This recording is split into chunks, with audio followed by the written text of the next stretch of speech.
When we did stay at the Bellaire House for the week, on that last day that we were there, we got run out. So there's said to be, with the Bellaire House, there's said to be two spirits, kind of. So the Bellaire House main spirit is said to be Emily. There's two Emilys, though. So there's Emily that is a young woman, like a teenager maybe. She walks around the property, okay? She doesn't ever come into the house. The owner kind of told her, you're not allowed back in the house. Just stay around the property, okay? She is the real Emily. Anyone in the Bellaire House that experiences anything with Emily, it's always a little girl. And she is not human. So we have had, and our friends that have investigated as well, have had encounters with Emily on the fake Emily. On the last night that we were in the Bellaire House. Fake Emily as in? The fake Emily, so she's the demon Emily. Okay. Yeah, so not the real Emily, because we experienced her inside the house. Okay. So if you're experiencing an Emily in the house, it will always be the demon Emily. And that is the teenager? That's the little girl. That's a little girl? Yeah. You'll only experience the teenager around the property, like never inside the house. Okay, so like on the land. So one Emily is on the outside, which is the teenager, and the demonic Emily is inside. Yeah, and she's like mimicking. She's pretending to be the other Emily, the real Emily. Shit. If that makes any sense. So like if you're going to experience any Emily, you want to experience the one not in the house. Unfortunately, that's never the case. It's always the Emily inside the house. It's always the little girl. I have a friend who's seen Emily as a little girl on the staircase. I have not. But on the last night that we were in the Bellaire House, we were about to start investigating, and we realized, and we had the owner with us, Kristen Lee, and I mean, this is all, we filmed it all, so it's all going to come out, but she was like, I just remember we were filming commentary. We were just like sitting down, we had set up the camera, and we're just kind of explaining our feelings on like the last night. Because like the night before was when the scratch had happened, or 2 nights before is when the scratch happened with the friend of ours. And so we're doing these commentaries, just kind of explaining our feelings. And all of a sudden I did mine, and then my teammate's doing his. And then Kristen's like, we need to leave the house now. And we got up, ran out of the house. She's like, because again, like I mentioned, she's a psychic medium. She's like, Emily, the fake Emily is here. And she's trying to come home with us. So we had to go leave the property immediately. We had to sage all of our belongings before we went into Kristen's house. And then she had like this like, I think it's like frankincense and like myrrh and all this stuff. Like, and we had to put it in her hot tub and like basically like baptize ourselves almost. Yeah, like a salt water. Yeah. Kind of thing? Yeah. So like we had to just like do a quick little baptism and just like make sure that she wasn't coming home with us. So like that was like the most intense experience in terms of something like demonic potentially coming home with us. It didn't, thank goodness, but I think it's because we took all the precautions that we had to. That's like the closest call that we ever had with anything like that. I mean, that is quite scary when you think about it. It was very scary. How did you feel during that time? I was terrified. I was like, what is going on? Like they were so excited. Well, not excited. They were scared. But like I remember my teammate, he was like, oh my gosh, like this is crazy, dude. This is crazy. And I'm like, okay, just like, I need to breathe for a second, because what is going on right now? Emily's trying to come home with us. Like what is going on? The fake Emily's trying to come home with us. I don't know. Yeah. And do you know any story behind it? Like, what is the story behind Emily? Off the top of my head, I don't remember. All I remember was that Emily was like Emily was a real girl.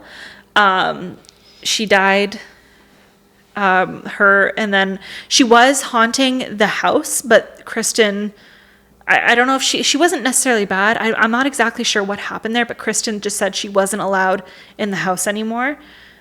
So she stayed on the property, but she never comes in because Kristen said like no. So she just kind of How is he able to say no?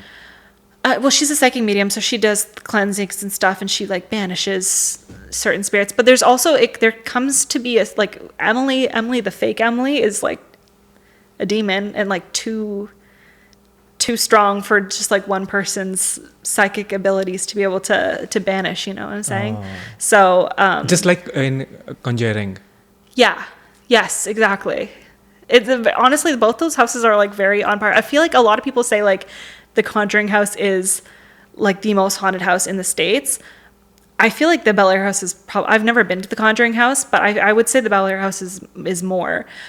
We have friends that have been to both, and they said the Bellaire House is way more haunted. So it's just like, and if you kind of look at the history of both, and obviously there's crazy stuff that happened at the Conjuring House, but the Bellaire House is just like on another level. Because not only do you have, again, like you have all these crazy stories, like there's the fake Emily and the real Emily, and the fake Emily is a demon. And then there's also like these 17 portals, at least in the house, that were opened by one of the owners of the house at one point when he was like diving into the occult after his sister died in the house. So his sister died in the house. He started diving into the occult to communicate with her. He opened some portals. Other people started opening portals when they started coming in to investigate, and like now there's like some sort of demonic entity in the basement. We don't know if it's like satanic or, well, I mean, it's demonic, so but you know what I mean, like it's just there's a lot going on every aspect. It's a house with 4 stories, so there's the basement, the main floor, upper floor, and attic.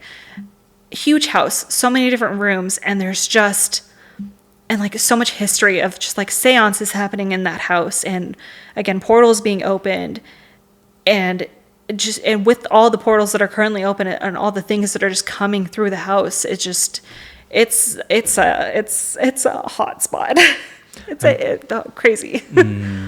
Yeah, we have never heard about Belair. And most of the people know about Conjuring because there's a movie about it. Exactly, and I think that's why. But there should be a movie about Belair. There should be a movie about the Bellaire House. I will pine for that.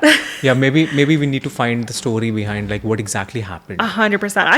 I've wondered that too. Ever since I learned about the Bellaire House, I'm like, why isn't there a massive movie series about this house too? Like it deserves all of what the Conjuring House has gotten and more. Yeah, so. I was looking at that one of the interviews of the child actors who played in Conjuring, Joey King. Yes, yeah, she like actually had real paranormal experiences. Real life experience. Yes, and that is what I was fascinated about. Like, and the moment when she moved out of the house, everything went fine. Yeah, she was like getting sick and like everything. It was just her blood platelets started deteriorating, and she started feeling like anything that she touched, anything that she scratched, it just put a bruise on her skin or something like that. It was absolutely crazy. I remember hearing about that, and I was like, "Holy cow!" And they didn't even film inside the real house, so it's like, how? No, but she was saying like at the time when she was there, it only happened during that time. But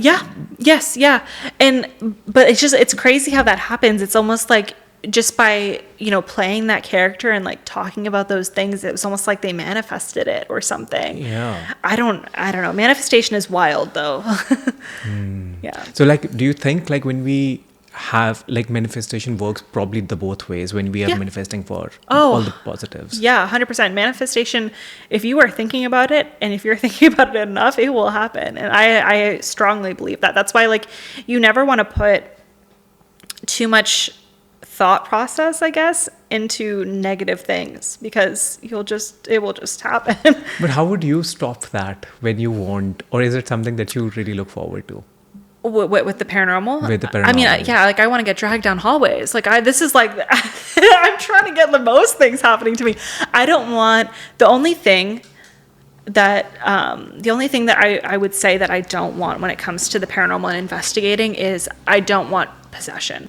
Like I don't want to be like the exorcist throwing up pea soup all over a Vatican priest or whatever. Like I don't want that. Have you heard of any of these stories where somebody was possessed and they're levitating or something like that sort happened? I've heard of stories like that, but I've never experienced anything like that. Like I'd like to. I shouldn't say this because.